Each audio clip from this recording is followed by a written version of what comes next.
Hello students, आप सभी को मेरा प्रणाम। प्रोफेसर की क्लास में आप सभी का स्वागत है। स्टूडेंट्स, आज सेकेंड पीयूसी हिंदी छात्रों के लिए 2025 में जो फर्स्ट एग्जाम लिखते हैं एनुअल एग्जाम, उस एग्जाम का जो ब्लूप्रिंट है उस ब्लूप्रिंट के बारे में जानकारी दूंगा।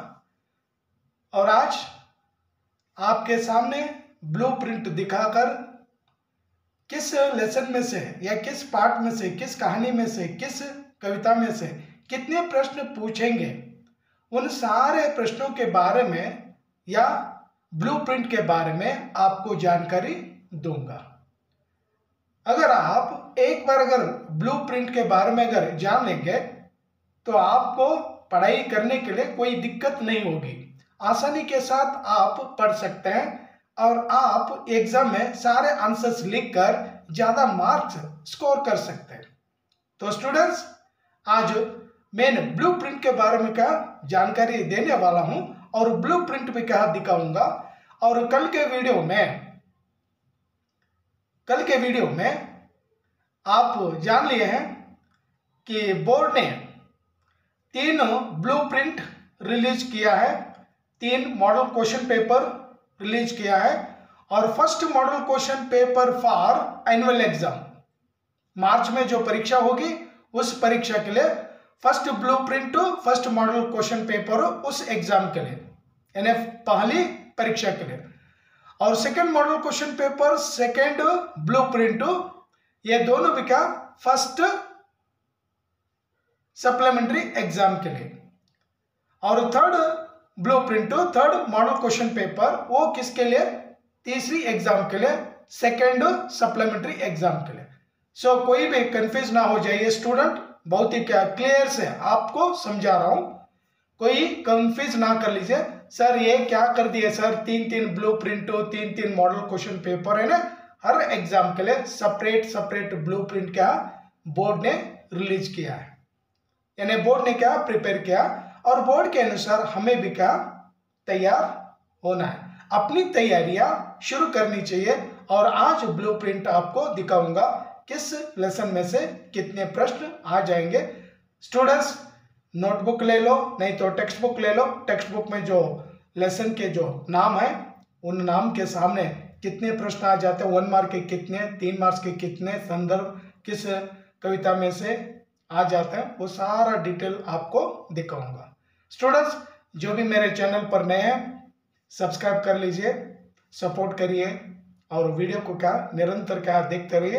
अब एग्जाम, मिड टर्म एग्जाम के बारे में भी क्या आपको जानकारी दे दूंगा और निरंतर क्या वीडियो को क्या वाच करते रहिए। स्टूडेंट्स, ಯಾರೆಲ್ಲ ಹೊಸಬರಿದ್ದೀರಾ ಸಬ್ಸ್ಕ್ರೈಬ್ ಆಗಿ ಸಪೋರ್ಟ್ ಮಾಡಿ, ಆಮೇಲೆ ಒಳ್ಳೆ ವಿಡಿಯೋ, ಒಳ್ಳೆ ಕಂಟೆಂಟ್ ಮೇಲೆ ವಿಡಿಯೋ ಮಾಡಿ ನಿಮ್ಮ ತನಕ ತಲುಪಿಸ್ತೀನಿ। ಬೆಲ್ ಐಕನ್ ಗಂಟಿ ಒತ್ತಿಬಿಡಿ, ಎಲ್ಲ ನೋಟಿಫಿಕೇಶನ್ ಫಸ್ಟ್ ನಿಮ್ಮನ್ನೇ ತಲುಪುತ್ತೆ। ಸ್ಟೂಡೆಂಟ್ಸ್, ಇವತ್ತು ಏನಿಲ್ಲ, second P U C Hindi students ಸಲುವಾಗಿ ಫಸ್ಟ್ ಎಕ್ಸಾಮ್ ಬ್ಲೂಪ್ರಿಂಟ್ ಏನಿದೆ, ಇವಾಗ ನೀವು ಮಾರ್ಚಲ್ಲಿ ಎಕ್ಸಾಮ್ ಬರೀತಿರಲ್ಲ ಫ್ರೆಷರ್ಸ್, ಅವರಿಗೆ ಈ ಫಸ್ಟ್ ಬ್ಲೂಪ್ರಿಂಟು ಅನ್ವಯ ಆಗುತ್ತೆ। ಆ ಫಸ್ಟ್ ಬ್ಲೂಪ್ರಿಂಟ್ ಮತ್ತು ಫಸ್ಟ್ ಮಾಡಲ್ ಕ್ವಶನ್ ಪೇಪರ್ ಎರಡು ಫಾಲೋ ಮಾಡ್ಕೊಳ್ಳಿ। ನೀವು ಎಕ್ಸಾಮ್ ಬರೀತಿರಲ್ಲ ಆ್ಯನ್ಯುವಲ್ ಎಕ್ಸಾಮು ಮಾರ್ಚಲ್ಲಿ, ಅದಕ್ಕೆ ಅನ್ವಯ ಆಗುತ್ತೆ। ಆಮೇಲೆ ಸೆಕೆಂಡ್ ಬ್ಲೂಪ್ರಿಂಟು ಅವ್ರ ಸೆಕೆಂಡ್ ಮಾಡಲ್ ಕ್ವಶನ್ ಪೇಪರ್ ಏನಿದೆ ಅದು ಸಪ್ಲಿಮೆಂಟ್ರಿ, ಫಸ್ಟ್ ಸಪ್ಲಿಮೆಂಟ್ರಿ ಎಕ್ಸಾಮ್ಗೆ ಅನ್ವಯ ಆಗುತ್ತೆ। ಇನ್ನೊಂದು third model question paper, third blueprint, ಅದು ಸೆಕೆಂಡ್ ಸಪ್ಲಿಮೆಂಟ್ರಿ ಎಕ್ಸಾಮ್ ಅಂದರೆ ಥರ್ಡ್ ಎಕ್ಸಾಮ್ಗೆ ಅನ್ವಯ ಆಗುತ್ತೆ। ಸ್ಟೂಡೆಂಟ್ಸ್ ನೆನ್ಪಿಟ್ಕೊಳ್ಳಿ, ಕನ್ಫ್ಯೂಸ್ ಮಾಡ್ಕೊಳ್ಬೇಡಿ। Board 3 question paper 3 blueprint release ಮಾಡಿದೆ, ಅದು सेपरेट एग्जाम के अन्वय आಗುತ್ತೆ। सो आप कोई भी क्या कंफ्यूज ना कर लीजिए। सो आपको इजी से क्या समझा रहा हूँ, वहाँ पर कंफ्यूज होने के लिए कोई भी क्या समस्या नहीं है, कंफ्यूज ना हो जाइए और आसानी के साथ आपको समझाऊंगा। तो आइए स्टूडेंट्स, आज आपको ब्लूप्रिंट दिखाऊंगा और दिखाकर समझाऊंगा किस लेसन में से कितने प्रश्न आ जाते हैं।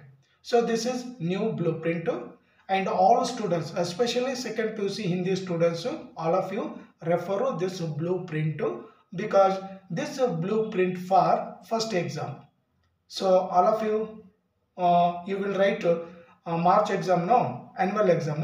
For that exam, you refer this blueprint and this model question paper. So clear से क्या बोर्ड ने क्या समझाया, आपको ये फॉलो करके पढ़ाई करनी चाहिए. अच्छे मार्क्स क्या ले लेते हैं. ಇದು ಫಾಲೋ ಮಾಡಿದ್ರೆ ನೀವು ಒಳ್ಳೆಯ ರಿಸಲ್ಟ್, ನಿಮಗೆ ಒಳ್ಳೆಯ ರಿಸಲ್ಟ್ ಬರುತ್ತೆ, ನೀವು ಕೂಡ ಒಳ್ಳೆ ಮಾರ್ಕ್ಸ್ ಸ್ಕೋರ್ ಮಾಡ್ಬೋದು. ಬನ್ನಿ ಸ್ಟೂಡೆಂಟ್ಸ್, ಇವಾಗ ಬ್ಲೂ ಪ್ರಿಂಟ್ ತೋರಿಸ್ಬಿಟ್ಟು ನಾನು ನಿಮಗೆ ತಿಳಿಸ್ಕೊಡ್ತೀನಿ ಯಾವ ಸ್ಟೋರಿ ಮೇಲೆ, ಯಾವ ಪೋಯಮ್ ಮೇಲೆ ಎಷ್ಟು ಮಾರ್ಕ್ಸಿನ ಪ್ರಶ್ನೆಗಳು ಬಂದ್ಬಿಡುತ್ತೆ ಅಂತ. ಆಯೇ ಬ್ಲೂ ಪ್ರಿಂಟ್ ದಿಕ್ಕಾವುಂಗ. ಎಸ್ ಸ್ಟೂಡೆಂಟ್ಸ್, ನೀವು ನೋಡ್ತಾ ಇದ್ದೀರ ಇವಾಗ ಬ್ಲೂ ಪ್ರಿಂಟು. ಇಲ್ಲಿ ಹೆಡಿಂಗ್ ನೋಡಿ, subject Hindi, subject code 03, blue print of model question paper 1. ನೀವು ಯಾವಾಗ ನೀವು ಆ್ಯನ್ಯುವಲ್ ಎಕ್ಸಾಮ್ ಬರೀತಿರಲ್ಲ, ಆ ಎಕ್ಸಾಮ್ ಸಲುವಾಗಿ ಇದು ಬ್ಲೂ ಪ್ರಿಂಟ್. ಇಲ್ಲಿ class second PUC 2020-24.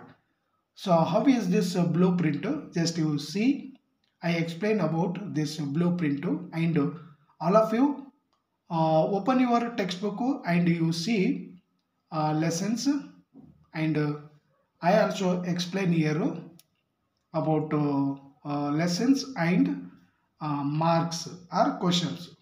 How many questions they will give on this chapter, वो आपको आसानी के साथ समझाऊंगा. तो फर्स्ट MCQ 1 मार्क के किस पर क्या पूछेंगे, किस लेसन पर? सुजान भगत, इधर ಮೇಲೆ ಒಂದು ಕ್ವೆಶ್ಚನ್ ಕೇಳ್ತಾರೆ, ಒಂದು MCQ, ಒಂದಲ್ಲ ಎರಡು ಕೇಳ್ತಾರೆ. ಇಲ್ಲಿ ಕೂಡ ಮಾರ್ಕ್ ಮಾಡಿದ್ದಾರೆ ನೋಡಿ, 2 ಮಾಡಿ ಬ್ರಾಕೆಟ್ ಅಲ್ಲಿ 1 ಹಾಕಿ ಸ್ಟಾರ್ ಕೊಟ್ಟಿದ್ದಾರೆ. ಈ ಸುಜಾನ್ ಭಗತ್ ಕಹಾನಿ ಮೇಲೆ, ಸ್ಟೋರಿ ಮೇಲೆ 2 MCQ ಕ್ವೆಶ್ಚನ್ ಕೇಳ್ತಾರೆ. They will ask 2 questions on Sujan Bhagat story. 2 प्रश्न क्या पूछेंगे सुजान भगत कहानी पर. आयतो स्टूडेंट इदो सुजान भगत मार्क ಮಾಡ್ಕೊಳ್ಳಿ. MCQ क्वेश्चंस 2 ಕೇಳ್ತಾನೆ. ಆಮೇಲೆ you come to third lesson, that is Ganga Maiya se Sakshatkar, 1 ಕೇಳ್ತಾನೆ. ಸೆಕೆಂಡ್ ಲೆಸನ್ ಮೇಲೆ ಏನು ಇಲ್ಲ, ಥರ್ಡ್ ಲೆಸನ್ ಮೇಲೆ 1 MCQ. ಆಮೇಲೆ ಫೋರ್ತ್ ಬಿಟ್ಬಿಡಿ, ಫಿಫ್ತ್ ಬನ್ನಿ. ಸಾರಿ, ಫೋರ್ತ್ ಅಲ್ಲಿ ಇದೆ 1 ಸುಜಾನ್ ಭಗತ್ ಇದೆ. ಆಮೇಲೆ ಎರಡನೇದು ಏಕ ಕಹಾನಿ ಯಹಾ ಭಿ ಮನ್ನು ಭಂಡಾರಿ. ಈ ಲೆಸನ್ ಮೇಲೆ ಕೂಡ ಇದು ಆಟೋಬಯೋಗ್ರಫಿ ಇದೆ ಅಲ್ವಾ, ಆತ್ಮಕಥಾ. ಇಸ್ ಪರ್ ಏಕ ಪ್ರಶ್ನೆ ಕ್ಯಾ ಪೂಛೆಂಗೆ MCQ. ಸುಜಾನ್ ಭಗತ್ ಮೇಲೆ 2 ಕೇಳ್ತಾನೆ. ಇದು ಫೋರ್ತ್ ಲೆಸನ್ ಮೇಲೆ 1. ಫಿಫ್ತ್ ಲೆಸನ್ ಭಾರತ ರತ್ನ ವಿಶ್ವೇಶ್ವರ, ಇದ್ರ ಮೇಲೆ 1. ಆಮೇಲೆ ಯಾತ್ರಾ ಜಬ್ಬಾನ್ ಕಿ, ಇದು 8th ಲೆಸನ್ ಇದೆ ಅಲ್ವಾ, ಇದ್ರ ಮೇಲೆ 1. ಇದ್ರ ಮೇಲೆ 1 ಅಲ್ಲ ಸ್ಟೂಡೆಂಟು, 2 ಕೇಳ್ತಾನೆ. 2 MCQ ಕ್ವಶನ್ಸ್ ಕೇಳೋದು ಎದ್ರ ಮೇಲೆ ಅಂದರೆ, ಜಸ್ಟ್ ಯು ರಿಮೆಂಬರು, ಸುಜಾನ್ ಭಗತ್ ಮೇಲೆ 2, ಆಮೇಲೆ ಯಾತ್ರಾ ಜಪಾನ್ ಕಿ ಫಸ್ಟ್ ಸ್ಟೋರಿ ಮೇಲೆ, ಆಮೇಲೆ ಲಾಸ್ಟ್ ಲೆಸನ್ ಮೇಲೆ ಕೇಳ್ತಾನೆ. 2 ಕ್ವಶನು, ಓಕೆನಾ? ದೆನ್ ಹಾಗೆ ಡೌನ್ ಬನ್ನಿ. ಗಹನೆ पोएम ಇದೆ ಅಲ್ವಾ, मॉडर्न पोएट्री, गहने गहने कविता पर एक MCQ क्वेश्चन पूछ लेंगे. और उसी प्रकार नीचे आ जाइए, भारत की धरती, इधर ಮೇಲೆ ಕೂಡ 1 ಕೇಳ್ತಾನೆ. ಎದರ ಮೇಲೆ? ಭಾರತ್ ಕಿ ಧರ್ತಿ पोएम, ಇದರ ಮೇಲೆ 1. ಆಮೇಲೆ ಇಲ್ಲಿ ಸೂಕಿ ಡಾಲಿ ಏಕಾಂಕಿ ಇದೆ ಅಲ್ವಾ, drama, 1 act play drama. On that drama they will ask 2 MCQ questions. ಇಲ್ಲಿ 2 ಕೇಳ್ತಾನೆ. ಟೋಟಲ್ ಎಷ್ಟಾಯ್ತು ಅಂದರೆ 10 ಆಯಿತು. ಆಮೇಲೆ ಇನ್ನೊಂದು ಡ್ರಾಮಾ ಇದೆ, 1 act ಪ್ಲೇ ಏಕಾಂಕಿ, ಪ್ರತಿಶೋಧ. ಪ್ರತಿಶೋಧ ಮೇಲೆ ಯಾವುದೇ MCQ ಕ್ವಶನ್ನು ಕೇಳಂಗಿಲ್ಲ. MCQ ಆನ್ಸರ್ಸ್ ನಾವು ಓದ್ಕೊಳ್ಳೋದು ಯಾವುದಂದರೆ, ಸೂಕಿ ಡಾಲಿ ಏಕಾಂಕಿ ಓದ್ಕೊಂಡ್ರೆ ಸಾಕು. ಜಸ್ಟ್ हमें सूखी डाली एकांकी पढ़ लेना चाहिए, और इसी एकांकी पर 2 प्रश्न पूछेंगे MCQ, मल्टीपल चॉइस क्वेश्चंस क्या पूछेंगे. देन ये हुआ, और ये होने के बाद 3 मार्क्स के क्वेश्चन किस लेसन में से क्या पूछेंगे. 3 मार्क्स क्वेश्चन ಯಾವ ಲೆಸನ್ ಮೇಲೆ ಕೇಳ್ತಾರೆ ಸ್ಟೂಡೆಂಟ್, ಅದನ್ನು ನೋಡ್ಕೊಳ್ಳಿ. ಫಸ್ಟ್ 3 ಮಾರ್ಕ್ಸ್ ಕ್ವೆಶ್ಚನ್ ಇಲ್ಲಿ ತೋರಿಸಿದ್ದಾರೆ ನೋಡಿ, ಇದು ಒಂದು. ಫಸ್ಟ್ 3 ಮಾರ್ಕ್ಸ್ ಕ್ವೆಶ್ಚನ್ ಇಲ್ಲಿದೆ ನೋಡಿ, ರಿಮೆಂಬರ್ ಕಾಲಮು ಇದು ಸೆಕೆಂಡಲ್ಲಿ ತೋರಿಸಿದ್ದಾರೆ. ಸುಜಾನ್ ಭಗತ್ 3 ಮಾರ್ಕ್ಸ್ ಕ್ವಶನ್ 1 ಕೇಳ್ತಾನೆ. ಆಮೇಲೆ ಗಂಗಮಯ್ಯ ಸೆ ಸಾಕ್ಷಾತ್ಕಾರ 3 ಮಾರ್ಕ್ಸ್ ಕ್ವಶನ್ ಕೇಳ್ತಾನೆ. ಇದು 2 ಸ್ಟಾರ್ಸ್ ಇಟ್ಟಿದಾರಲ್ಲ, ದಿಸ್ 2 ಕ್ವಶನ್ಸ್ ಆರು ಅಡಿಷನಲ್ ಕ್ವಶನ್ಸ್, ಅಂದರೆ ಎಕ್ಸ್ಟ್ರಾ. ಸುಜಾನ್ ಭಗತ್ ಮೇಲೆ 3 ಮಾರ್ಕ್ಸ್ 1, ಗಂಗಮಯ್ಯ ಸೆ ಸಾಕ್ಷಾತ್ಕಾರ 3 ಮಾರ್ಕ್ಸ್ ಕ್ವಶನ್ 1, ಆಮೇಲೆ ಭಾರತ ರತ್ನ ವಿಶ್ವೇಶ್ವರಯ್ಯ ಇದ್ರ ಮೇಲೆ 1 ಕ್ವಶನು, ಚೀಫ್ ಕಿ ದಾವತ್ತು ಇದ್ರ ಮೇಲೆ 1 ಕ್ವಶನು. ಟೋಟಲ್ ನಮಗೆ 4 ಕ್ವಶನ್ ಕೊಟ್ಟಿರ್ತಾನೆ. They will give 4 question. Among these 4 questions just we write to only 2 answers. ಈ 4 ಕೊಟ್ಟಿರ್ತಾನೆ, 4ರಲ್ಲಿ ನಾವು ಚೂಸ್ ಮಾಡಿ 2 ಆನ್ಸರು ಬರಿಬೇಕು. ಅರ್ಥ ಆಯ್ತು ಅಂದ್ಕೊಳ್ತೀನಿ ಸ್ಟೂಡೆಂಟ್ಸ್, ಏನೂ ಡೌಟ್ ಇಲ್ಲ ಅಂತ ಅಂದ್ಕೊಳ್ತೀನಿ. 3 ಮಾರ್ಕ್ಸು ಕ್ವಶನು ಯಾವ ಲೆಸನ್ ಮೇಲೆ ಬರೋದಂದ್ರೆ ಸುಜಾನ್ ಭಗತ್ 1, ಗಂಗಮಯ್ಯ ಸೆ ಸಾಕ್ಷಾತ್ಕಾರ 2, ಭಾರತ ರತ್ನ ವಿಶ್ವೇಶ್ವರ 3, ಚೀಫ್ ಕಿ ದಾವತ್ತು ಸ್ಟೋರಿ ಇದೆ ಅಲ್ವಾ 4. ಈ 4 ಲೆಸನ್ಗಳ ಮೇಲೆ 4 ಕ್ವಶನ್ ಒಂದೊಂದು ಕೊಟ್ಟಿರ್ತಾನೆ. ಈ 4ರಲ್ಲಿ ನಮಗೆ 2 ಚೂಸ್ ಮಾಡಿ 2 ಆನ್ಸರ್ ಬರೀಬೇಕು. 1 ಆನ್ಸರ್ ಬರೆದ್ರೆ 3 ಮಾರ್ಕ್ಸ್ ಬರುತ್ತೆ, 2 ಬರೆದ್ರೆ total 6 marks. We can earn 6 marks, we will get to 6 marks. But here just we write only 2 answers. We don't write to all 4 answers. Okay students, 3 marks answer ಮುಗಿತು ಅಂದ್ಕೊಳ್ತೀನಿ, ಅರ್ಥ ಆಗಿದೆ ಅಂದ್ಕೊಳ್ತೀನಿ. Then ಇವಾಗ ಸಂದರ್ಭ ಯಾವುದ್ರ ಮೇಲೆ ಕೇಳ್ತಾನೆ ಅದು ಒಂದು ನೋಡ್ಕೊಳ್ಳಿ. ಇವಾಗ ಇಲ್ಲಿದೆ ನೋಡಿ ಸಂದರ್ಭ ಕಾಲಮ್, ಅಂಡರ್ಸ್ಟ್ಯಾಂಡ್ ಇದೆ ಅಲ್ವಾ, ಇದು ಎಸ್ ಎ ಅಂತ ಶಾರ್ಟ್ ಆನ್ಸರು 3 ಮಾರ್ಕ್ಸು. ಯಾವುದ್ರ ಮೇಲೆ ಕೇಳ್ತಾನೆ ಸಂದರ್ಭ ಅಂದರೆ ಕರ್ತವ್ಯ ಅವ್ರ ಸತ್ಯತಾ. ಇದು ನಾನು ತೋರಿಸ್ತಾ ಇದ್ದೀನಲ್ಲ ರೀಫಿಲಿಂದ, ಇದು ಸಂದರ್ಭ ಇದೆ. ಇಲ್ಲಿ ನಾನು ತೋರಿಸಿದ್ದು 3 ಮಾರ್ಕ್ಸ್ ಕ್ವಶನ್ಸು. ಇಲ್ಲಿ ನಾನು ತೋರಿಸ್ತಾ ಇರೋದು ಸಂದರ್ಭ, ರೆಫರೆನ್ಸ್ ಟು ಕಾಂಟೆಸ್ಟ್ ಕ್ವಶನ್ಸ್. ಕರ್ತವ್ಯ ಅವ್ರ ಸತ್ಯತಾ ಇಸ್ ಪರ್ ಏಕ್ ಪ್ರಶ್ನೆ ಕ್ಯಾ ಪೂಚೆಂಗೆ, ಇದರಲ್ಲಿ 1 ಕೇಳ್ತಾನೆ ಕರ್ತವ್ಯ ಅವ್ರ ಸತ್ಯತಾ. ಸೆಕೆಂಡು ಏಕ್ ಕಹಾನಿ ಯಹಾ ಭಿ ಮನ್ನು ಭಂಡಾರಿ ಮೇಲೆ 1 ಕೇಳ್ತಾನೆ ಸಂದರ್ಭ. ಆಮೇಲೆ ನೆಕ್ಸ್ಟು ಬೋಲರಾಮ್ ಕಾ ಜೀವ್ ಈ ಸ್ಟೋರಿ ಮೇಲೆ 1 ಕೇಳ್ತಾನೆ. ಆಮೇಲೆ ಲಾಸ್ಟ್ 1 ಯಾತ್ರಾ ಜಪಾನ್ ಕಿ ಇದ್ರ ಮೇಲೆ 1 ಕೇಳ್ತಾನೆ. ಅಂದರೆ ಟೋಟಲ್ಲು 4 ಸಂದರ್ಭ ಕ್ವಶನ್ ಕೇಳ್ತಾನೆ. 4ರಲ್ಲಿ ನಾವು ಎಷ್ಟು ಬರಿಬೇಕಂದ್ರೆ just we write to only 2 answers. ಇಲ್ಲಿ ಕೂಡ ನಾವು ಚಾಯ್ಸ್ ಮಾಡಿ 2 ಬರಿಬೇಕು. ಇಲ್ಲಿ 4 ಕ್ವಶನ್ ಕೊಟ್ಟಿರ್ತಾನೆ, 4ರಲ್ಲಿ ನಾವು 2 ಮಾತ್ರ ಬರಿಬೇಕು. 1 ಆನ್ಸರ್ ಬರೆದ್ರೆ 3 ಮಾರ್ಕ್ಸು, 2 ಬರೆದ್ರೆ 6 ಮಾರ್ಕ್ಸ್ ಆಗುತ್ತೆ. ಆ ಸ್ಟೂಡೆಂಟ್ ಇದು ಕೂಡ ಅಂಡರ್ಸ್ಟ್ಯಾಂಡ್ ಆಯಿತು ಅಂದ್ಕೊಳ್ತೀನಿ. ಇಲ್ಲಿ 3 ಮಾರ್ಕ್ಸ್ ಕ್ವಶನ್ಸ್ ತೋರಿಸಿದ್ದೀನಿ, ಇಲ್ಲಿ ಸಂದರ್ಭ ತೋರಿಸ್ತಾ ಇದ್ದೀನಿ. ಈ ಕಾಲಮಲ್ಲಿ ಸಂದರ್ಭ ಬರುತ್ತೆ. ನೆಕ್ಸ್ಟ್ ಆಮೇಲೆ 3 ಮಾರ್ಕ್ಸ್ ಕ್ವಶನ್ಸು ಎದ್ರ ಮೇಲೆ ಅಂದರೆ ಪೋಯಮ್ ಮೇಲೆ, ಮಿಡ್ಯುವಲ್ ಪೋಯಿಟ್ರಿ ಮೇಲೆ 3 ಮಾರ್ಕ್ಸ್ ಕ್ವಶನ್ ಕೇಳ್ತಾನೆ. ಈ ಮಿಡ್ಯುವಲ್ ಪೋಯಿಟ್ರಿ ಕ್ವಶನ್ಸ್ ಎಲ್ಲಿದೆ ಅಂದರೆ ಇಲ್ಲಿದೆ ನೋಡಿ ಸ್ಟೂಡೆಂಟ್ಸ್, ಇದೇ ಕಾಲಮಲ್ಲಿ ಅಂಡರ್ಸ್ಟ್ಯಾಂಡ್ ಕಾಲಮ್ ಇದೆ ಅಲ್ವಾ. ಈ ಸಂದರ್ಭ ಏನು ನಾನು ತೋರಿಸಿದ್ದೀನಲ್ಲ ಇದ್ರ ಕೆಳಗಡೆನೆ ಪೋಯಮ್ ಸಂದರ್ಭ ಕೇಳ್ತಾನೆ.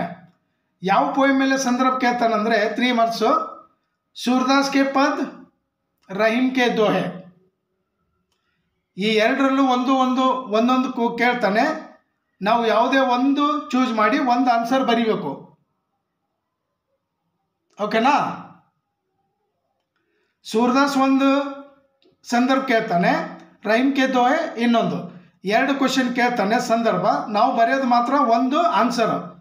1 ಆನ್ಸರಿಗೆ ಎಷ್ಟು ಮಾರ್ಕ್ಸ್ ಬರುತ್ತೆ? 3 ಮಾರ್ಕ್ಸ್. ಆಮೇಲೆ 3 ಮಾರ್ಕ್ಸ್ यहाँ पर मिलते हैं. ಆಮೇಲೆ ಇವಾಗ ಮಿಡ್ಯುವಲ್ ಪೋಯಿಟ್ರಿ ಆಯ್ತಲ್ಲ, ಮಾಡರ್ನ್ ಪೋಯಿಟ್ರಿ ಮೇಲೆ ಬನ್ನಿ. ಯಾವ ಮಾಡರ್ನ್ ಪೋಯಿಟ್ರಿ ಮೇಲೆ ಸಂದರ್ಭ ಕೇಳ್ತಾನೆ?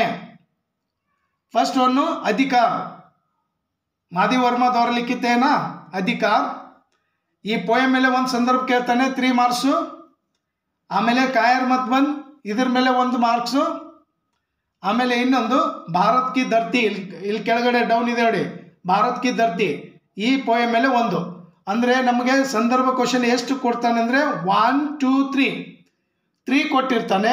ಆ 3ಅಲ್ಲಿ ನಾವು ಒಂದೇ 1 ಆನ್ಸರ್ ಬರಿಬೇಕು. Just we write only 1 answer. 3 marks ಸಲುವಾಗಿ ಒಂದೇ ಆನ್ಸರ್ ಬರೆಯೋದಿದೆ. ಓಕೆ ಸ್ಟೂಡೆಂಟ್, ಇದನ್ನು ಅರ್ಥ ಮಾಡ್ಕೊಂಡಿದ್ದೀರಾ ಅಂದ್ಕೊಳ್ತೀನಿ. ಏನಾದರೂ ಡೌಟ್ಸ್ ಇದ್ದರೆ ಕಮೆಂಟಲ್ಲಿ ಮಾಡಿ, ಇನ್ನೊಂದು ಸಾರಿ ಮತ್ತೆ ಡೀಟೇಲ್ ಆಗಿ ಹೇಳ್ತೀನಿ. ನಾನು ಎಲ್ಲ ಹೇಳೋದು ಡೌಟ್ ಏನು ಇರಲ್ಲ ಅಂದ್ಕೊಳ್ತೀನಿ. Because clearly I am explain here, just you listen carefully and you have any doubt means you comment, no problem. Again once again I explain about to this blueprint और एक बार इस blueprint के बारे में explain करूँगा, लेकिन आप ध्यान से क्या इसे समझ लीजिए. और अब पोएम पर ससंदर्भ भाव स्पष्ट कीजिए. यहाँ पर ये अब देखना, यानी ये क्वेश्चंस हुए मॉडर्न पोइट्री पर, ये क्वेश्चंस हुए. अब संदर्भ किस में से, किस कविता में से पूछेंगे. 3 मार्क्स के लिए यानी 2 पूछते हैं ना स्टांजा देकर, वो किस में से देखिए 3 मार्क्स के संदर्भ. एक रैदास बानी जस्ट इल्लिदे नोडी, ಇಲ್ಲಿ 3 ಮಾರ್ಕ್ಸ್ ತೋರಿಸ್ತಾ ಇದ್ದಾನಲ್ಲ, ಇದು ಲಾಸ್ಟ್ ಕಾಲಮ್ ಅಲ್ಲಿ. ಇದು ಸಂದರ್ಭ ಭಾವ ಸ್ಪಷ್ಟ ಕೀಜಿಯೆ, ಒಂದೊಂದು ಸ್ಟಾಜ ಕೊಟ್ಟಿರ್ತಾನಲ್ಲ ಅದು. ರೈದಾಸ್ ಬಾನಿ और ರಹೀಮ್ ಕೆ ದೋಹೆ ಇದ್ರ ಮೇಲೆ ಕೂಡ ಕೇಳಿರ್ತಾನೆ. ಇವೆರಡರ ಮೇಲೆ ಸಂದರ್ಭ. ಬಿಹಾರಿ ಕೆ ದೋಹೆ और ರೈದಾಸ್ ಇದು ಸ್ಟಾಂಜ ಕೊಟ್ಟಿರ್ತಾನೆ. ಎರಡರಲ್ಲಿ ನಾವು ಒಂದು ಬರೀಬೇಕು. ಲಾಸ್ಟ್ ಇಯರ್ 4 ಮಾರ್ಕ್ಸ್ ಸಲುವಾಗಿದ್ದು ಕ್ವಶನ್ ಇತ್ತು, ಈ ವರ್ಷ ಜಸ್ಟ್ 3 ಮಾರ್ಕ್ಸ್ ಸಲುವಾಗಿದೆ. ಈ ಸಂದರ್ಭ ಕೂಡ 3 ಮಾರ್ಕ್ಸು, ಈ ಸಂದರ್ಭ ಕೂಡ 3 marks. Clear student. Next modern poetry ಯಾವುದಿದೆ ಅಂದರೆ ಏಕ್ ವೃಕ್ಷ ಕಿ ಹತ್ಯಾ, ಆಮೇಲೆ ಇನ್ನೊಂದು ಹೋ ಗೈ ಹೈ ಪೀರ್ ಪರ್ವತ್ ಸಿ. ಮಾಡಲ್ ಕ್ವಶನ್, ಮಾಡಲ್ ಪೋಯಿಟ್ರಿ ಮೇಲೆ 2 ಕೊಟ್ಟಿರ್ತಾನೆ, ಎರಡರಲ್ಲಿ ನಾವು ಒಂದು ಬರಿಬೇಕು. ಇಲ್ಲಿ 1 2 3 4 रैदास बानी, बिहारी के दोहे, देन एक वृक्ष की हत्या, देन हो गई है पीर पर्वत सी. ಈ 4 ಪೋಯಮ್ ಮೇಲೆ 4 ಸಂದರ್ಭ ಕೊಟ್ಟಿರ್ತಾನೆ. ನಾವು ಎಷ್ಟು ಬರೆಯೋದಂದರೆ 2 ಮಾತ್ರ ಬರಿಬೇಕು. 2 ಆನ್ಸರ್ ಬರೆದ್ರೆ ಸರಿ ಹೋಗುತ್ತೆ. ಇದು ಕೂಡ ಅರ್ಥ ಆಯ್ತು ಅಂದ್ಕೊಳ್ತೀನಿ ಸ್ಟೂಡೆಂಟ್. देन सूखी डाली पर 2 क्वेश्चन पूछेंगे और प्रति शोध पर 2 क्वेश्चन क्या देंगे. ಇವಾಗ ಸೂಕಿ ಡಾಲಿ ಇಲ್ಲೇ ಇದೆ ನೋಡಿ, I am showing here, just you listen. ಇಲ್ಲಿದೆ ನೋಡಿ 2. ಯಾವ ಕಾಲಮ್ ನೀವು ನೋಡಬೇಕಂದ್ರೆ remember 3rd column. 4 marks and 5 marks ಅಂತಿದೆ ಅಲ್ವಾ, ಶಾರ್ಟ್ ಆನ್ಸರು. ಹಾಗೆ ಡೈರೆಕ್ಟಾಗಿ ಬನ್ನಿ. ಇಲ್ಲಿ ನೋಡಿ ಸೂಕಿ ಡಾಲಿ ಕಾಲಮ್. ಈ ಸೂಕಿ ಡಾಲಿ ಏಕಾಂಕಿ ಮೇಲೆ 2 ಕೇಳ್ತಾನೆ, 2ರಲ್ಲಿ ನಾವು 1 ಬರೀಬೇಕು. ಇದು ಸೂಕಿ ಡಾಲಿ ಮೇಲೆ 5 ಮಾರ್ಕ್ಸ್ ಇದೆ. ಆಮೇಲೆ ಪ್ರತಿ ಶೋಧ ಮೇಲೆ 2 ಕ್ವಶನ್ ಕೇಳ್ತಾನೆ, 2ರಲ್ಲಿ 1 ಬರೀಬೇಕು. 1ಕ್ಕೆ ಎಷ್ಟು ಮಾರ್ಕ್ಸ್ ಇದೆ ಅಂದರೆ 4 marks. Here 5 marks, here 4 marks. When we write ಸೂಕಿ ಡಾಲಿ answer we will get 5 marks. When we write ಪ್ರತಿ ಶೋಧ question answer we will get to 4 marks. ಅಂದರೆ ಮೇಲೆ ಆನ್ಸರ್ ಬರೆದ್ರೆ 5, ಕೆಳಗಡೆದ ಆನ್ಸರ್ ಬರೆದ್ರೆ 4. ಈ 2ರಲ್ಲಿ 1 ಚೂಸ್ ಮಾಡಿ ಮೇಲೆ 1 ಆನ್ಸರ್ ಬರೀಬೇಕು, ಕೆಳಗಡೆ 2ರಲ್ಲಿ 1 ಚೂಸ್ ಮಾಡಿ 1 ಆನ್ಸರು ಬರೀಬೇಕು. ಸೊ ಇದು ಕೂಡ ಅರ್ಥ ಆಯಿತು ಅಂದ್ಕೊಳ್ತೀನಿ ಸ್ಟೂಡೆಂಟ್ಸ್. ಇವಾಗ ನೀವೇನು ಮಾಡಬೇಕಂದ್ರೆ ಇವಾಗ ಗ್ರಾಮರ್ ಪಾರ್ಟಿಗೆ ಬನ್ನಿ. ನಾನು ನೆಕ್ಸ್ಟ್ ನಾಳೆ ವಿಡಿಯೋದಲ್ಲಿ ಮಾಡಲ್ ಕ್ವಶನ್ ಪೇಪರ್ ಬಗ್ಗೆ ಎಕ್ಸ್ಪ್ಲೇನ್ ಮಾಡ್ತೀನಿ. Just today I am explaining about only blueprint 2025. Yes, ಇವಾಗ ಗ್ರಾಮರ್. ವಾಕ್ಯ ಶುದ್ಧ ಕೀಜಿಯೆ 3 ಮಾರ್ಕ್ಸ್. ಏನೇ ಸೆಂಟೆನ್ಸ್ ಕರೆಕ್ಷನ್ ಅದು ಎಷ್ಟಿದೆ ಅಂದರೆ 3 ಮಾರ್ಕ್ಸ್. ಇಲ್ಲೇ ತೋರಿಸಿದ್ದಾರೆ ನೋಡಿ.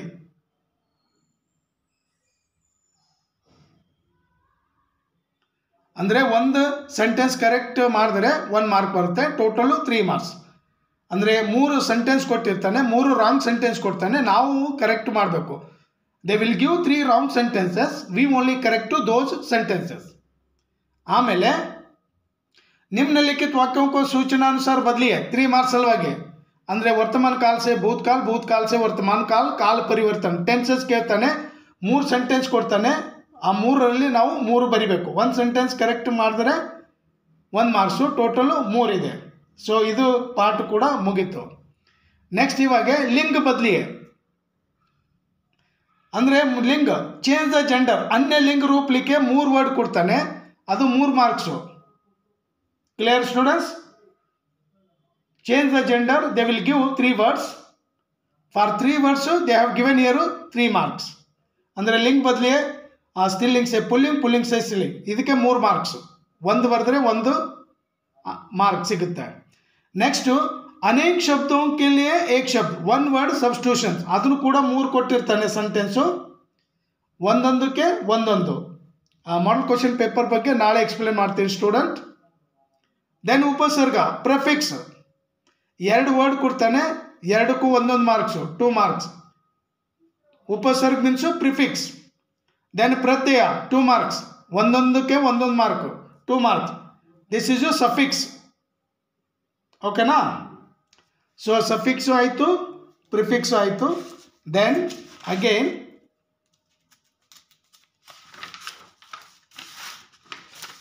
ಇವಾಗ ಬನ್ನಿ.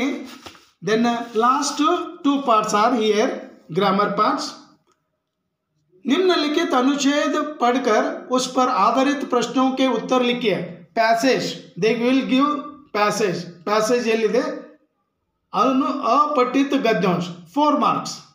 ಲಾಸ್ಟ್ ಇಯರ್ ಏನಿತ್ತು ಸ್ಟೂಡೆಂಟ್ಸ್ ಅಂದರೆ 5 marks ಇತ್ತು. ಪ್ಯಾಸೇಜಿಗೆ 5 ಕ್ವಶನ್ಸ್ ಕೇಳ್ತಾ ಇದ್ದರು, ನೀವು 5 ಆನ್ಸರ್ಸು ಅಲ್ಲೇ ಸರ್ಚ್ ಮಾಡಿ ಬರಿಬೇಕಾಗಿತ್ತು. ಬಟ್ ಈ ಸಾರಿ ಏನು ಮಾಡಿದ್ದಾನೆ, 1 marks ಮೈನಸ್ ಮಾಡಿದ್ದಾನೆ. ಇದು 4 marks ಅಲ್ಲಿ ಹೋಗಿ ಪ್ಯಾಸೇಜ್. ದೆನ್ ನಿಬಂಧ ಅವರು ಲೆಟರ್ ರೈಟಿಂಗ್ಗೆ ಲಾಸ್ಟ್ ಇಯರು 5 marks ಇತ್ತು. ಆಮೇಲೆ ಎಸ್ಸೆ ರೈಟಿಂಗ್ ಕೂಡ 5 marks ಇತ್ತು. ಈ ವರ್ಷ ಏನಂದರೆ 4 marks, ಜಸ್ಟ್ 4 marks. ನೀವು ಲೆಟರ್ ರೈಟಿಂಗ್ ಆದರೂ ಬರೆದ್ಬಿಡಿ, ಇಲ್ಲಾಂದರೆ एसे आदर बरदबिड़ी. You will get to 4 marks. आप एसे तो लिखिए या लेटर राइटिंग तो पत्र लेखन तो लिखिए, आपको मिलेंगे 4 marks. लेकिन गत वर्ष यानी लास्ट ईयर पार साल 5 marks के लिए ये लेटर राइटिंग था और एसे राइटिंग, ये 4 marks ಇದೆ. ಓಕೆನಾ? ನೆಕ್ಸ್ಟ್ ಅನುವಾದ, ಲಾಸ್ಟ್ ಒನ್. ಟ್ರಾನ್ಸ್ಲೇಷನ್ ಇತ್ತಲ್ವಾ, ಟ್ರಾನ್ಸ್ಲೇಷನ್ನಲ್ಲಿ 5 ಸೆಂಟೆನ್ಸ್ ಕೊಡ್ತಾ ಇದ್ರು 5 marks ಅಲ್ಲಿ ಹೋಗಿ. But this year they have given only 3 marks for translation. 3 sentence ಕೊಡ್ತಾನೆ, ಒಂದೊಂದು ಸೆಂಟೆನ್ಸ್ ಟ್ರಾನ್ಸ್ಲೇಟ್ ಮಾಡಿದ್ರೆ 1 mark ಬರುತ್ತೆ. Total 3 marks. ಅಂದರೆ ಕುಲ್ ಮಿಲಾಕರ್ 80 marks ಕೆ ಕ್ಯಾ ಬ್ಲೂ ಪ್ರಿಂಟ್ ದಿಯಾ. ಸ್ಟೂಡೆಂಟ್ಸ್, ನಿಮಗೆಲ್ಲ ಅರ್ಥ ಆಯ್ತು ಅಂದ್ಕೊಳ್ತೀನಿ. ಏನಾದರೂ ಡೌಟ್ಸ್ ಇದ್ದರೆ ಕಮೆಂಟ್ ಮಾಡಿ. ಹಾಗೆ ಸಪೋರ್ಟ್ ಮಾಡೋದನ್ನು ಮರಿಬೇಡಿ. ಸಬ್ಸ್ಕ್ರೈಬ್ ಆಗಿ ಸ್ಟೂಡೆಂಟ್ಸ್. ತುಂಬ ಒಳ್ಳೊಳ್ಳೆ ವಿಡಿಯೋ ನಿಮ್ಮ ಸಲುವಾಗಿ ತರ್ತೀನಿ, ಸಪೋರ್ಟ್ ಮಾಡಿ. Thank you. ಜೈ ಹಿಂದ್, ವಂದೇ ಮಾತರಂ. ನಾಳೆ ಕ್ಲಾಸಲ್ಲಿ ಮತ್ತೆ ಮೀಟ್ ಆಗೋಣ. ವೇಟ್ ಮಾಡ್ತೀರಿ. ನಾಳೆ ಮಾಡಲ್ ಕ್ವಶನ್ ಪೇಪರ್ 1 ಅಂದರೆ PU ಬೋರ್ಡ್ ಯಾವ ಕ್ವಶನ್ ಪೇಪರ್ ರಿಲೀಸ್ ಮಾಡಿದೆ ಆ ಕ್ವಶನ್ ಪೇಪರ್ ಬಗ್ಗೆ ನಾನು ಎಕ್ಸ್ಪ್ಲೇನ್ ಮಾಡ್ತೀನಿ. ವೇಟ್ ಮಾಡ್ತಾಯಿರಿ, ನಾಳೆ ವಿಡಿಯೋದಲ್ಲಿ ತಿಳಿಸ್ಕೊಡ್ತೀನಿ. Thank you students.